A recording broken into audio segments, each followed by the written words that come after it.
Good morning, Miss. My name is Erika Rocafuerte. I'm going to talk about the English Civil War, Commonwealth, and Restoration. The English Civil War, 1642 and 1661, was a conflict between the royalists, who supported King Charles I, and the parliamentarians who sought to limit the king's power.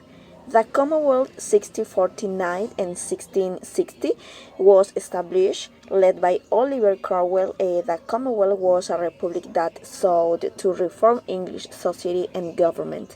In 1660, the monarchy was restored with the coronation of King Charles II. This period now has a restoration marked a return to traditional values and institutions. These three periods were significant in shaping English history as they involved major political, social, and religious change. Thank you so much.